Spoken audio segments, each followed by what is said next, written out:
राष्ट्रवादीचे नेते जितेंद्र आव्हाड यांनी राम हा मांसाहारी होता असं वक्तव्य केलं आणि मोठा वाद आता उफाळलाय।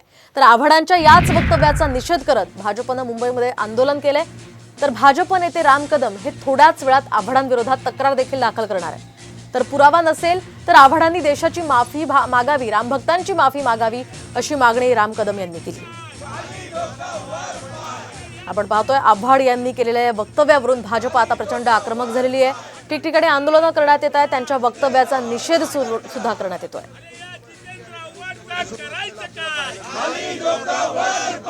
उद्या संपूर्ण देशभरामध्ये अयोध्या इथला राम मंदिराचा प्राणप्रतिष्ठा सोहळा होणार असल्यामुळे सगळं वातावरण सध्या राममय झालं असल्याचं सुद्धा भाजप नेत्यांचं म्हणणं आहे। आणि त्यामध्ये असं वक्तव्य करून जितेंद्र आव्हाड यांनी हा वाद ओढवून घेतलाय अशी चर्चा आता सुरू झालेली आहे। त्याच पार्श्वभूमीवर जोरदार घोषणाबाजी हे भाजप कार्यकर्ते करताना दिसत आहे। मुंबईसह संपूर्ण महाराष्ट्रामध्ये आता भाजप त्यांच्या विरोधात आंदोलन करणार असल्याचं कळत आहे। तर दुसरीकडे राम कदम हे त्यांच्यावर गुन्हा सुद्धा दाखल करणार आहेत। तर प्रभू श्रीरामाविषयी वक्तव्य करून राष्ट्रवादीचे नेते जितेंद्र आव्हाड हे अडचणीत सापडलेत। पुण्यामध्ये सुद्धा शहर भाजप आता आव्हाडांविरोधात आंदोलन करणार आहे।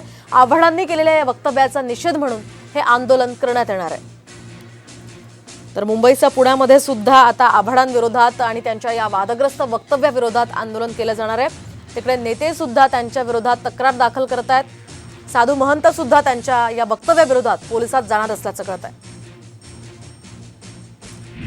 दुसरीकडे जितेंद्र आव्हाड यांच्या विरोधात शिर्डी पोलीस ठाण्यामध्ये तक्रार अर्ज दाखल करण्यात आलाय। शिर्डीतील राष्ट्रवादी काँग्रेसच्या शिबिरामध्ये जितेंद्र आव्हाड यांनी जाहीर वादग्रस्त वक्तव्य केलं होतं। त्याच पार्श्वभूमीवर विश्व हिंदू परिषदेचे जिल्हा सहमंत्री सुरेंद्र महाले यांनी शिर्डी पोलीस ठाण्यामध्ये अर्ज दाखल केलेला आहे। ठिकठिकाणी जितेंद्र आव्हाड यांच्या वक्तव्याचा निषेध केला जातोय। आपण पाहतोय सध्या विश्व हिंदू परिषदेनं त्यांच्या विरोधात तक्रार दाखल केलेली आहे आणि त्यांच्या या वक्तव्याचे पडसाद आता सर्वत्र उमटताना पाहायला मिळतात। राम हा सगळ्यांचाच खरं तर जिव्हाळ्याचा विषय आहे आणि त्याच पार्श्वभूमीवर जितेंद्र आव्हाडांनी केलेले वादग्रस्त वक्तव्य सध्या त्यांना चांगलंच भोवण्याची सुद्धा शक्यता आहे। भाजप यासह सगळेच पक्ष यावरून त्यांच्या विरोधात आहे। त्यामुळे जितेंद्र आव्हाड हे आपल्या या वक्तव्यामुळे एकाकी पडल्याचं सध्या चित्र दिसतंय। रोहित पवारांनी सुद्धा त्यांच्या या वक्तव्याचं समर्थन न करता त्यांना घरचा आहेर दिलेला आहे।